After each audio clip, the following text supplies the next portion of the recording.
CM ತವರಿನಿಂದಲೇ BJP ನಾಯಕರು ರಣಕಹಳಿಯನ್ನ ಒತ್ತಾ ಇದ್ದಾರೆ. ಮೈಸೂರಿನಲ್ಲಿ ಇಂದು ಜನಾಕ್ರೋಶ ಯಾತ್ರೆಗೆ ಚಾಲನೆ ಕೂಡ ಸಿಗ್ತಾ ಇದೆ.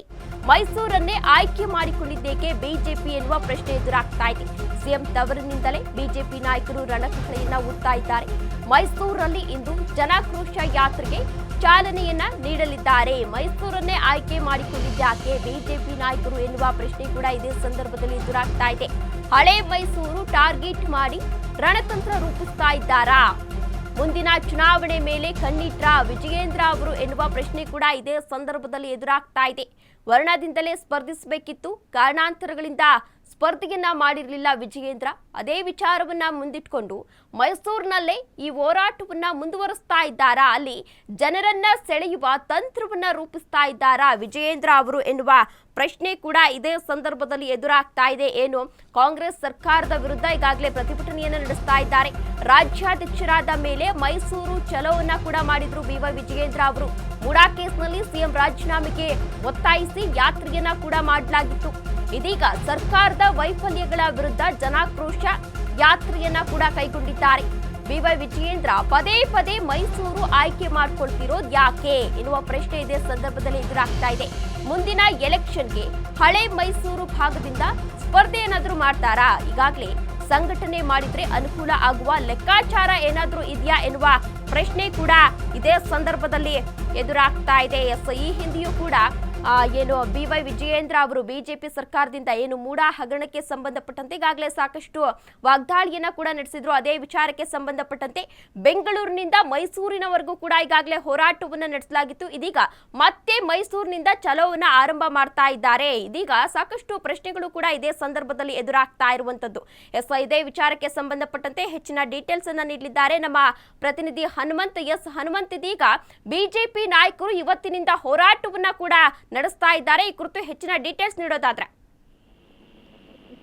ತೇಜಸ್ವಿನಿ, ಸರ್ಕಾರದ ವೈಫಲ್ಯಗಳನ್ನ ಮುಂದಿಟ್ಟು ಬಿಜೆಪಿಯಿಂದ ಜನಾಕ್ರೋಶ ಯಾತ್ರೆಯನ್ನ ಇವತ್ತಿಂದ ಪ್ರಾರಂಭ ಮಾಡ್ಲಿಕ್ಕೆ ಬಿಜೆಪಿ ಮುಂದಾಗಿದೆ. ಒಂದು ಬೆಲೆ ಏರಿಕೆ, ಮತ್ತೊಂದು ಕಡೆಗೆ ಮುಸ್ಲಿಂ ಓಲೈಕೆ ಜಾಸ್ತಿ ಆಗ್ತಾ ಇದೆ ಅನ್ನೋದು ಸೇರಿದಂತೆ ಬಿಜೆಪಿ ಕಾರ್ಯಕರ್ತರ ಆತ್ಮಹತ್ಯೆ ಪ್ರಕರಣ ಏನಿದೆ ಅದೆಲ್ಲವನ್ನೂ ಸೇರಿಕೊಂಡು ಸರ್ಕಾರದ ವಿರುದ್ಧ ಜನಾಕ್ರೋಶ ಯಾತ್ರೆಯನ್ನ ಮಾಡ್ಲಿಕ್ಕೆ ಬಿಜೆಪಿ ಹೊರಟಿದೆ. ಆದ್ರೆ ಇಲ್ಲಿ ಒಂದು ಪ್ರಶ್ನೆ, ಕುತೂಹಲಕಾರಿ ಪ್ರಶ್ನೆ ಏನಂತಂದು ಹೇಳಿದ್ರೆ, ಯಾಕೆ ಬಿವೈ ವಿಜಯೇಂದ್ರ ಪದೇ ಪದೇ ಮೈಸೂರನ್ನ ಟಾರ್ಗೆಟ್ ಮಾಡ್ತಾ ಇದ್ದಾರೆ ಅನ್ನೋಂತ ಒಂದಷ್ಟು ಕುತೂಹಲಕಾರಿ ಪ್ರಶ್ನೆಗಳಿರುವಂತದ್ದು.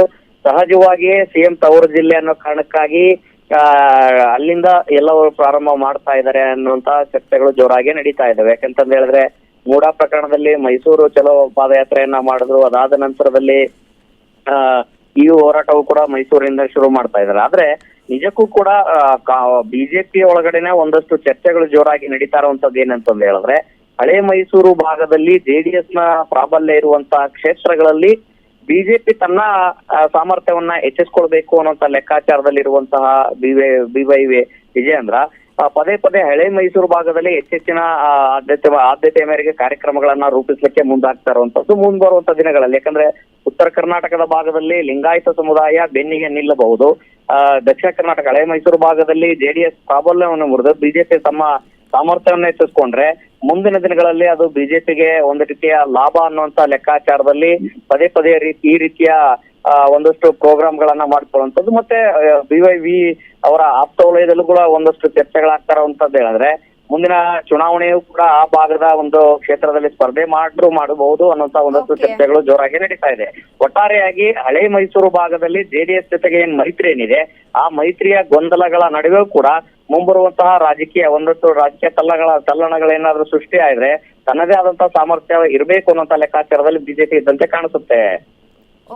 ಧನ್ಯವಾದ ಹನುಮಂತ್ ತಮ್ಮೆಲ್ಲ ಡೀಟೇಲ್ಸ್ಗಾಗಿ.